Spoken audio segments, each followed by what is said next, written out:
Hello नमस्कार दोस्तों, कैसे हो? उम्मीद करता हूँ आप सभी अच्छे होंगे। ठीक है, आज जो पढ़ने वाले हैं बहुत शानदार पोइम है, ध्यान से समझना। यानी कि जो पोइम है वो आपके क्लास 12th की है। फ्लेमिंगो जो बुक है आपके, ध्यान से सुनना। फ्लेमिंगो बुक में दो सेशन है, एक है प्रोज और एक है पोएट्री। ठीक है, पोएट्री सेशन में आपको समझ रहा हूँ, ध्यान से समझना। पोएट्री सेशन में आपके यानी कि पोइम्स आएगी उसमें। ठीक है, पहली पोइम है माई मदर एट 66, यानी कि 66 वर्ष की आयु में मेरी माँ। ध्यान से समझना, बहुत शानदार पोइम है, बहुत शानदार मजा आएगा पढ़ने में। यानी कि ये किसके द्वारा कंपोज की गई है? कमला दास के द्वारा कंपोज की गई है। ठीक है, ये एक वुमेन है, ठीक है, पोइटेस है। ठीक है, यानी कि ये क्या बताती है कि जब 66 वर्ष की आयु में इनकी माँ, जब 66 वर्ष की आयु में क्या हो जाती है? ओल्ड हो जाती है। ठीक है, तो किस तरह से उसका स्वभाव हो जाता है, किस तरह से उसकी दिनचर्या हो जाती है, और उसका चेहरा कैसे फीका पड़ जाता है, वो सारी चीजें इसमें बताई गई है। ठीक है, फिर उन्हीं चीजों को देखते हुए, अपनी माता के स्वभाव को देखते हुए कमला दास जो है वो क्या करती है? डिप्रेशन में आ जाती है। ठीक है, वो हमेशा नेगेटिव विचार सोचती रहती है कि कहीं मेरी माँ मुझे छोड़ के न चली जाए। ठीक है, ध्यान से समझना। अबाउट द पोइट, यानी कि पोइट के बारे में जान लेते हैं कि पोइट क्या है, इसमें कौन है, उसका जन्म कहाँ हुआ था। ठीक है, Kamala Das was born in Malabar Kerala. She is recognized as one of India foremost poets. ठीक है, यानी कि इसमें बताया गया है कि जो कमला दास है, ठीक है, वॉज बोर्न, उसका जन्म हुआ था कहाँ पे? मालाबार केरला में। ठीक है, केरल, केरल के मालाबार में एक स्थान है, वहां पे इसका जन्म हुआ था। ठीक है, she is recognized as one of India foremost poets, यानी कि इंडिया के जितने भी कवि थे, ठीक है, उनमें से एक जानी जाती है, प्रसिद्ध है। कौन है?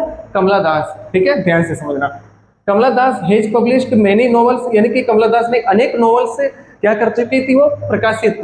ठीक है, एंड शॉर्ट स्टोरीज, और शॉर्ट स्टोरियां उसने प्रकाशित की थी इन इंग्लिश एंड मलयालम, दो भाषाओं में, एक तो इंग्लिश में, एक मलयालम में। ठीक है, अंडर द नेम माधवी कुटी। ठीक है, ये एक बुक है माधवी कुटी, इसमें इसने क्या किया था? इंग्लिश और मलयालम भाषाओं में अनेक नॉवेल्स और अनेक स्टोरी इसने प्रकाशित की थी। ठीक है, ये तो हो गया आपके पोइट के बारे में कि पोइट का जन्म कहाँ हुआ था, उसके बारे में क्या चीजें बताई गई है। ठीक है, ये चीज अब इसके बाद में पढ़ेंगे, जो पोइम है वो पढ़ेंगे। ठीक है, ध्यान से समझना।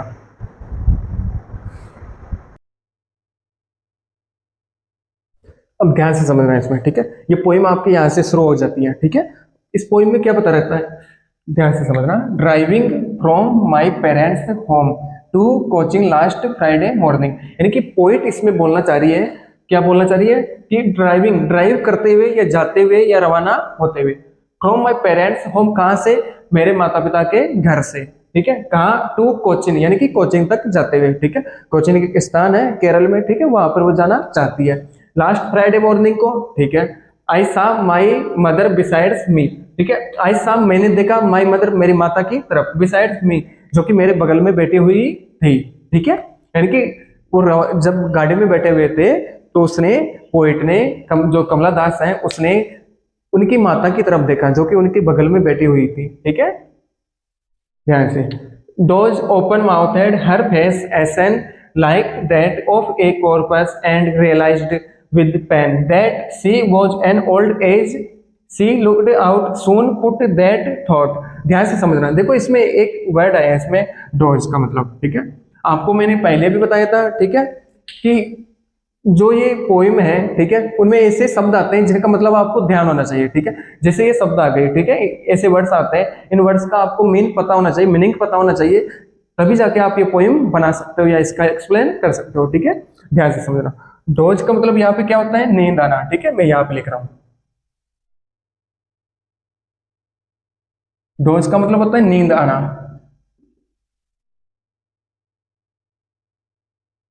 ठीक है, ध्यान से समझना। ये आपको नजर आ रहा है यहाँ पे, डोज का मतलब होता है नींद आना। ठीक है, ओपन माउथ हेड हर फेस एसन। ठीक है, एसन का मतलब क्या होता है? राख का रंग,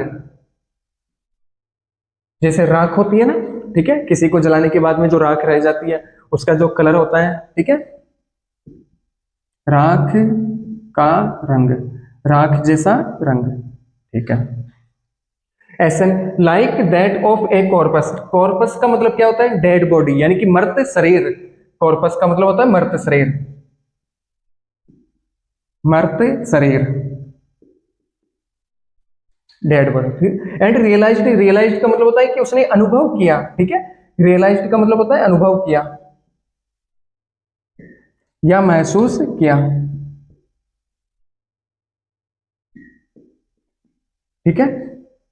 विद पेन, पेन का मतलब क्या होता है यहाँ पे, दर्द, ठीक है, पेन दर्द, ठीक है।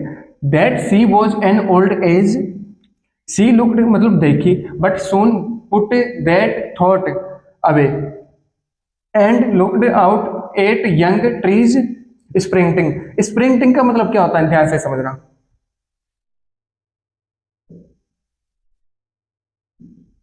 स्प्रिंटिंग का मतलब यहाँ पे होगा भागते हुए, वे पेड़ जो भागते हुए नजर आ रहे थे, ठीक है।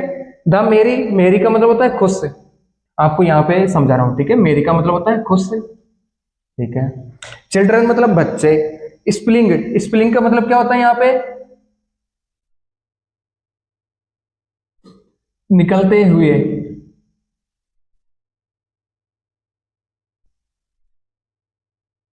कहां से, आउट ऑफ देयर होम्स, ध्यान से समझना। ये जो वर्ड आपको आपको यहाँ पे नजर आ रहे हैं, ठीक है, इनका मतलब आपको मैंने यहाँ पे समझा दिया, ठीक है। आप पोएम को पढ़ते हैं बहुत मजा आएगा, ध्यान से समझना। Driving from my parents home to coaching last Friday morning, यानी कि रवाना होते हुए फ्रॉम माई पेरेंट्स होम, मेरे माता पिता के घर से, टू कोचिंग, कोचिंग के लिए, लास्ट फ्राइडे मॉर्निंग को, ठीक है। आई सा माई मदर बिसाइड्स मी, मैंने मेरी माता की तरफ देखा, मेरी माता जी की तरफ देखा जो कि मेरे बगल में बैठी हुई थी।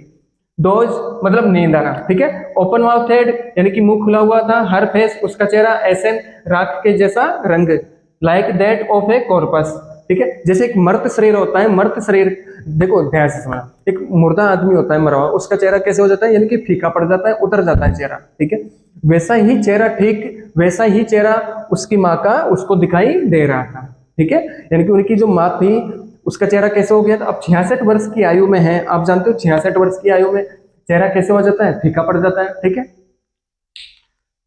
कॉर्पस एक डेड बॉडी की तरह, एंड रियलाइज्ड और उसने अनुभव किया, क्या, विद पेन, ठीक है, दर्द के साथ, दैट की she was an old age she looked, यहाँ पे एन नहीं आएगा, ठीक है, यहाँ पे आएगा एज, यानी कि सी वॉज एज ओल्ड, यानी कि वह उतनी ओल्ड है, एज सी लुक्ड जैसा कि वह उसको देखी थी, बट सुन लेकिन जल्द ही पुट दैट थॉट अवे, यानी कि उसने उस विचार को निकाल दिया। यानी कि ध्यान से समझना, यदि कोई चीज आपको बार बार आपकी मेंटल एबिलिटी को नुकसान पहुंचा रही है या आपको परेशान कर रही है, बार बार वही चीज लौट के आती है आपके दिमाग में, तो उस चीज को निकाल देना बेहतर है, उस चीज को भूल जाना बेहतर है, ठीक है। यानी कि बाहर से तो एक चेहरा होता है स्माइल करते हुए, लेकिन अंदर ही अंदर जो दर्द छिपा हुआ है, जो दर्द आपको पेन पहुंचा रहा है, जो चीजें आपको पेन पहुंचा रही है, उन चीजों को छोड़ देना बेहतर है, ठीक है, ध्यान से समझना। उसी तरह से ये क्या चाहती है कि जो चीज मुझे दिखाई दे रही है, मैंने अपनी माता की तरफ देख के इन चीजों को अनुभव किया है, दर्द को जिस तरह से मैंने अनुभव किया है, मैं उस चीज को भूलना चाहती हूँ, ठीक है, इस चीज को छोड़ना चाहती है। अब ध्यान से समझना, यहाँ पे एक चीज आई है पुट अवे, पुट अवे मतलब छोड़ देना, ठीक है, त्यागना। ये क्या होती है, फ्रेजल वर्ब होती है। आपके एक टॉपिक है 12th क्लास में फ्रेजल वर्ब, बहुत शानदार तरीके से वो चीज मैं आपको समझाऊंगा यहाँ पे, ठीक है, ध्यान से।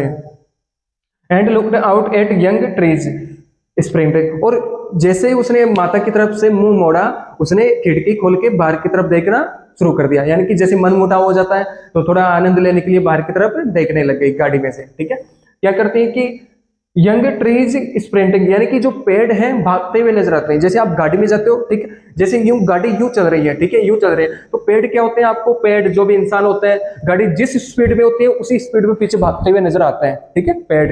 कहीं आप गाड़ी में बैठ के देखना, बस में देखना, ट्रेन में देखना, सारी चीजें यूं पीछे छूटती हुई नजर आएगी आपको, ठीक है, ध्यान से समझना।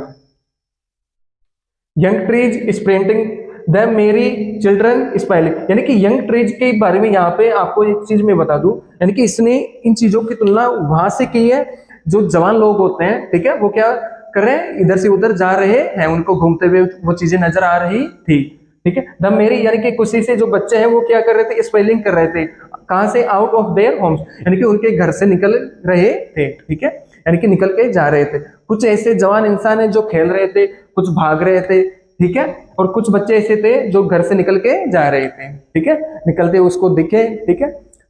अब ध्यान से समझना, ये जो पोइम है बहुत शानदार पोइम है, इस पोइम की एक्सप्लेनेशन मैंने आपको समझा दी, अब ध्यान से सुनना। आपके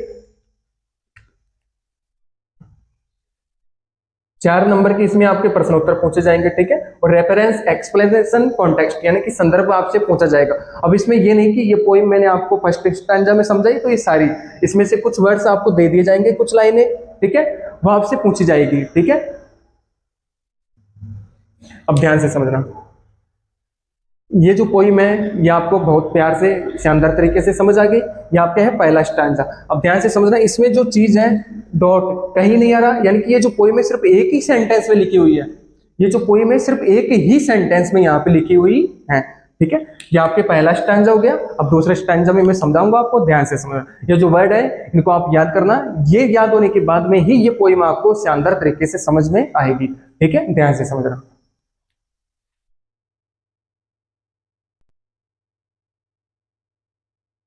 ठीक है। अब ध्यान से समझना, ठीक है। अब इसमें पहला स्टैंजा आपने समझ लिया, दूसरा स्टैंजा में क्या है ध्यान से समझना। बट आफ्टर, देखो पोइम को कुछ भी करने से पहले पहले पोइम को पढ़ लेना चाहिए, ठीक है। उसमें वो क्या बताना चाह रहा है, पोइट क्या बताना चाह रहा है उसमें। But after the airport security check, standing a few yard away, she looked at again at her wan pale as a late winter's moon and felt that old familiar ache my childhood's fear, but all I said was see you soon, amma.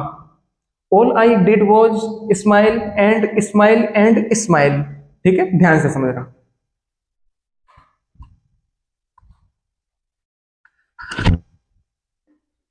देखो इसमें but after the airport security check, यानी कि जैसे वो airport पहुंच जाती है, कौन से एयरपोर्ट पे, कोचीन एयरपोर्ट पे वो पहुंच जाती है, कौन, उनकी मम्मा और कमला दास, ठीक है। जैसे एयरपोर्ट पे पहुंच जाती है, एयरपोर्ट की जो सिक्योरिटी चेक होती है, ठीक है, चेक होने के बाद में क्या हो जाती है कि standing a few yard away, वो कुछ कदम दूर जाके खड़ी हो जाती है, ठीक है।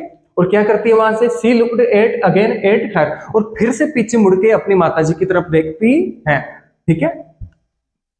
वेन पेल, अब देखो इसमें वेन एक वर्ड आया है, ठीक है, पहला है। इन वर्ड का मतलब आपको पता होना चाहिए, ठीक है, तभी जाके आप पूरी पोइम पढ़ सकते हो। जैसे देखो वैन का मतलब क्या होता है, यहाँ पे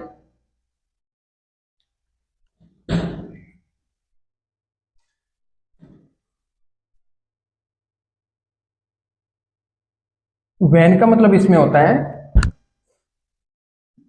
हल्के रंग का, या आप बोल सकते हो कि बिना रंग का, ठीक है, जो हल्का रंग होता है, ठीक है, जैसे आपको स्पष्ट वो नजर नहीं आता है, ठीक है। पेल का मतलब होता है पीले रंग का, ये भी हल्का पीला रंग है, ठीक है, पीले रंग का, ठीक है। सी लुक्ड एट अगेन एट, फिर से वो उसकी माता की तरफ देखती है। वेन पेल, उसका जो चेहरा होता है वो हल्के पीले रंग का हो जाता है, यानी कि वो उसको दूर से स्पष्ट नजर नहीं आता है, ठीक है। अब क्यों नहीं नजर आता है, क्योंकि उसकी जो माता जी है 66 वर्ष की हो चुकी है, ओल्ड एज में है, ठीक है, इस वजह से उनका जो चेहरा है वो फीका पड़ गया है। ओल्ड फैमिलियर एक, यानी ध्यान से, as a late winter's moon, उसका चेहरा, जो उनकी जो माताजी है उसका चेहरा ऐसे नजर आ रहा था जैसे कि लेट विंटर्स मून, यानी कि सर्दियों में जो मून होता है वो लेट अराइज होता है, ठीक है, यानी कि लेट अराइज होता है, जैसे आपके कोहरे की वजह से आपको स्पष्ट वो साफ नजर नहीं आता है, ठीक है। उसी तरह उनकी जो माताजी है उनका चेहरा उनको नजर आ रहा था। एंड फेल्ट, और उसने महसूस किया, दैट की ओल्ड फैमिलियर एक, ठीक है, उसने उस दर्द को महसूस किया, जो उस दर्द से वो क्या थी, फैमिलियर, फैमिलियर का मतलब क्या होता है यहाँ पे, परिचित, ठीक है, उस दर्द से वो परिचित थी। एक का मतलब क्या होता है यहाँ पे, दर्द, पेन, ठीक है, ध्यान से समझना। माई चाइल्डहुड फियर, जो उसको बचपन में लगता था, ठीक है, जो डर उसको बचपन में था, जैसे कोई भी बचपन में होता है, ठीक है, बचपन में कोई भी बच्चा होता है तो उसको क्या डर रहता है कि मम्मी मुझे छोड़ के ना चली जाए, ठीक है। छोड़ने का मतलब है कि मम्मी कहीं चली जाती है, बाजार में चली जाती है, या कहीं मामा के नानी के चली जाती है, ठीक है, तो वो क्या समझता है कि मम्मी मुझे छोड़ के नहीं जाए, मुझे भी साथ में ले चले, ठीक है, ध्यान से समझना। यानी कि जो कमला दास है, जो पोएटेस है, इसमें उसको भी ये डर था जो बचपन में था, वही डर अब उसको दिख रहा है, ठीक है, वही डर अब उसको लग रहा है, ध्यान से। बट ऑल आई सेड, लेकिन जो कुछ भी आई सेड मैंने कहा था वो सी यू सून, ठीक है, सी यू सून मतलब जल्द मिलेंगे अम्मा, ठीक है, तो उसने क्या कहा कि अम्मा हम जल्द मिलेंगे, ठीक है। All I did was smile and smile and smile, और उसके बाद में उसने क्या किया, स्माइल पे स्माइल, ठीक है। हालांकि जो दर्द है वो अंदर छिपा हुआ है, ठीक है। जो स्माइल है सिर्फ वो बाहर से नजर आ रही है सामने वाले व्यक्ति को हर एक बात को छिपाने के लिए, ठीक है। लेकिन जो दर्द है वो अंदर ही अंदर छिपा हुआ है, अंदर ही अंदर वो खा रहा है, ठीक है। ध्यान से सुनना। ये जो स्टैंजा है आपको मैं उम्मीद करता हूँ बहुत प्यार से, बहुत शानदार तरीके से ये चीज आपको समझ आई होगी, ठीक है। ध्यान से समझना। यानी कि इसमें जो ये वर्ड्स दिए हुए हैं इनका मतलब आपको, इनका मीन आपको पता होना चाहिए, ठीक है। अब ध्यान से समझना। ये जो पोइम है आपके कंप्लीट हो गई, ठीक है। अब इसमें आपको मैं समझाऊंगा इसकी समरी, ठीक है, जो कि आपके 4 नंबर की पूछी जाती है, ठीक है। ध्यान से समझना।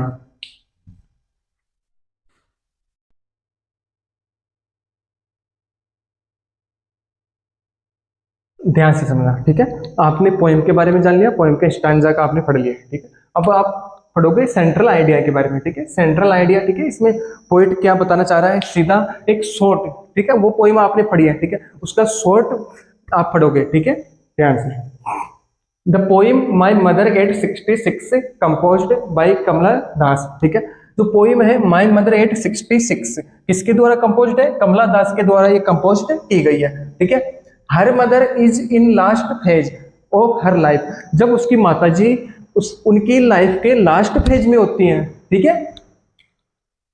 सो she has fear that she will pass away soon, ठीक है। तो वो क्या करते हैं कि वो उस चीज को देखकर, उस दृश्य को देखते हुए वो डर जाती हैं, ठीक है। और उस क्या सोचती हैं कि जो उनकी जो माताजी है वो जल्द ही पास अवे हो जाएगी, यानी कि गुजर जाएगी, ठीक है। ध्यान से समझना। When जब सी सा her mother many negative thoughts started in her mind, यानी कि जब वह उनकी तरफ देखती है, उनकी माताजी की तरफ देखती है, तो उसके दिमाग में क्या चलता है कि नेगेटिव आइडियाज चलते रहते हैं, ठीक है। जैसे आप सोचते हो ना कि किसी के बारे में कि ये छोड़ के चला जाएगा बहुत कम समय के बाद, ठीक है, थोड़े दिनों के बाद में ये मेरे से बहुत दूर चला जाएगा, तो ऑटोमेटिक ही क्या होता है कि आपके जो दिमाग है उसमें नेगेटिव आइडियाज आते रहते हैं, ठीक है। हालांकि कोई कुछ भी सोचे कि आप इस तरह का सोच रहे हो, ठीक है, क्योंकि आपको क्या रहता है कि डर रहता है अंदर से कि वो मुझे छोड़ के ना चले जाए, इस वजह से आप उसके प्रति नेगेटिव आइडियाज आपके दिमाग में चलते रहते हैं, ठीक है। ध्यान से समझना। After some time she looked outside of the car, ठीक है, कुछ समय के बाद भी उसने अपने मन को बहकाने के लिए, यानी कि जिस चीज की वजह से उसको डर लग रहा था, उसको टेंशन हो रही थी, उस चीज को हटाने के लिए उसने खिड़की खोल के गाड़ी से बाहर देखा, ठीक है। द सीन वॉज हैप्पीनेस, जो बाहर का जो दृश्य था वो कैसा था, हैप्पीनेस, खुशी से भरा हुआ था। जैसे पोइम में आपने समझा था ना कि पेड़ पीछे भागते हुए नजर आ रहे हैं, उसको बच्चे घर से निकल के जाते हुए नजर आ रहे हैं, ठीक है। ध्यान से समझना। एट द एयरपोर्ट पर they had to undergo a security check, जब वो सिक्योरिटी चेक के लिए चली जाती है, she was standing few yard away, वह कुछ कदम दूरी पे जाके सिक्योरिटी चेकिंग करवाने के बाद में वो क्या हो जाती है कि कुछ कदम जाके वो खड़ी हो जाती है, ठीक है। ध्यान से। From her mother after seeing her mother face she was very sad, ठीक है, कुछ समय के बाद में कुछ दूरी पे जाके उसने अपनी माताजी की तरफ देखा, उसकी तरफ देख के उसको क्या हुआ, सी वॉज वेरी सैड, वो बहुत ज्यादा उदास हो गई, ठीक है। एंड सी सैड, और उसने कहा सी यू सोन अम्मा, अम्मा हम जल्द मिलेंगे, ठीक है। उसके बाद हम क्या करते हैं कि एक दुख भरी हुआ स्माइल देती है। ध्यान से। या क्या हो गया, यानी कि आप बोल सकते हो समरी या सेंट्रल आइडिया, ठीक है। ध्यान से समझना। ये जो चीज है ये आपके जैसे कॉन्टेक्स्ट रेफरेंस आप बनाते हो, आपके 4 नंबर का प्रश्न आता ही है, ऊपर आपको स्टेंजा दे दिया, उस स्टेंजा में से छांट के उस चीज का आपको पहले तो आपको रेफरेंस बताना है, फिर कॉन्टेक्स्ट बताना है, फिर उसको एक्सप्लेनेशन करना है, ठीक है, इंग्लिश में, ठीक है। ध्यान से समझना। इसलिए ये चीज आपको बहुत ध्यान से समझनी होगी, तब जाके आप वो चीज बना सकते हो, ठीक है। ध्यान से।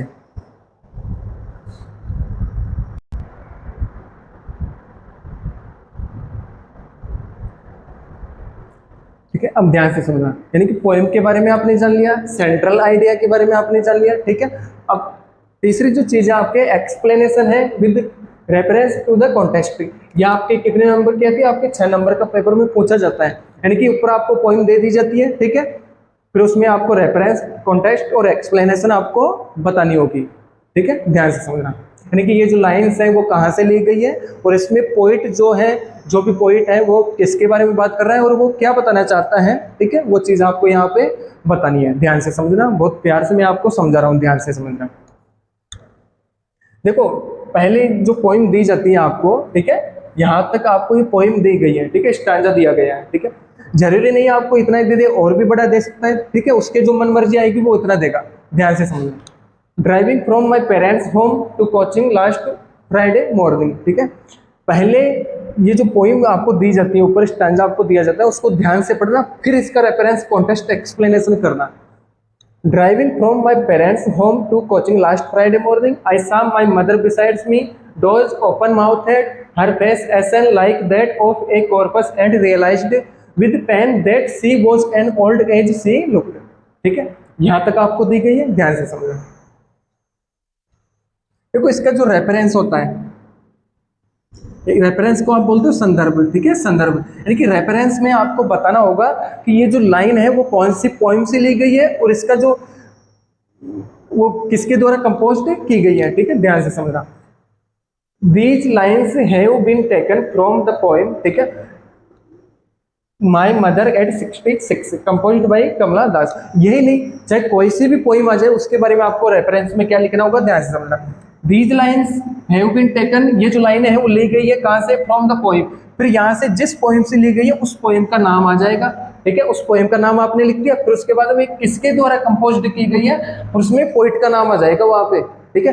और ये जो लाइन है वो हर एक पोइम में, हर एक रेफरेंस में आपके सेम रहेगी, ठीक है।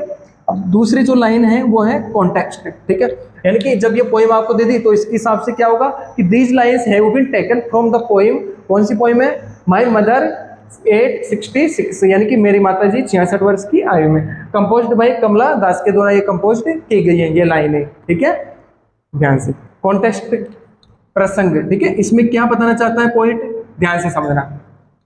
The poetess is going from her parents home to coaching, यानी कि जो पोइट है, जो कवित्री है, वो कहाँ जा रही है, कोचिंग जा रही है, फ्रॉम हर पेरेंट्स होम, उसके माता पिता के घर से कोचिंग जा रही है। She looked her mother's face which looks like ashen, she felt pain to see this, यानी कि वो क्या करते हैं कि गाड़ी में जब उसकी माताजी का चेहरा देखती है तो वो उदास हो जाती है, ठीक है, क्योंकि उसकी जो माताजी का चेहरा है 66 वर्ष की आयु में फीका पड़ जाता है, ठीक है, ध्यान से। वो चीज़ पोइम में से पढ़ के आपको यहाँ पे बतानी है, ठीक है। इस चीज़ के लिए जैसे ये लाइनें आप लिखते हो आपको टेंस आना जरूरी है बेटा, ठीक है। जब तक आपको टेंस नहीं आएगा आप सेंटेंस नहीं बने। जैसे आपने पोइम पढ़ ली, ठीक है, अब ऐसे नहीं कि इसको ऐसे की ऐसे एज इट इज उतारना नहीं, उसमें हेल्पिंग वर्ब, मेन वर्ब, सीधा एक सेंटेंस बना के चलना है आपको, ठीक है, सारी चीजें एक्सप्लेन करके आपको वहां पे चलनी होगी, ठीक है, तब जाके वो पूरे आपके 6 में से 6 नंबर देगा, ध्यान से समझना। ये कॉन्टेक्स्ट हो गया, इसके बाद में आती है एक्सप्लेनेशन, यानी कि इस पोइम की संपूर्ण व्याख्या आपको बतानी है, ठीक है, व्याख्या, ध्यान से समझना। अब इसमें क्या बता रही है कि वो ड्राइविंग कर रही है, she is driving from her parents home, her mother is 66 year old, यानी कि वो ड्राइव कर रही है उसके माता पिता के घर से, ठीक है। आप लिख सकते हो यहाँ पे फ्रॉम टू कोचिंग, यानी कि कोचिंग तक केरल में, ठीक है। Her mother is 66 year old, उसकी जो माता जी है वो कितने साल की है, 66 वर्ष की है। She has become pale and weak because of her old age, यानी कि उसकी ओल्ड एज की वजह से वो क्या है, कमजोर और सुस्त हो गई है। This causes pain to the poet, यही रीजन है कि जो पोइट है वो क्या है, सैड है, वो उदास है, ठीक है। Her mother was sitting besides her, यानी कि उसकी जो माताजी है वो उसके बगल में बैठी हुई है, उसकी चेहरों को देख के वो क्या है, उदास है, ठीक है, क्योंकि उसकी माताजी क्या हो गई है, pale and weak because of her old age, उसकी आयु की वजह से वो कमजोर हो गई है, ठीक है। अब ध्यान से समझना, ये जो पोइम है मैंने आपको बहुत शानदार तरीके से एक्सप्लेन किया, ठीक है, इसकी हर एक चीज मैंने आपको बहुत शानदार तरीके से समझाई है। उम्मीद करता हूँ आपको भी बहुत शानदार तरीके से ये चीज समझ आ रही होगी, ठीक है। Thank you all of you, आज के लिए इतना ही बहुत है, थैंक यू।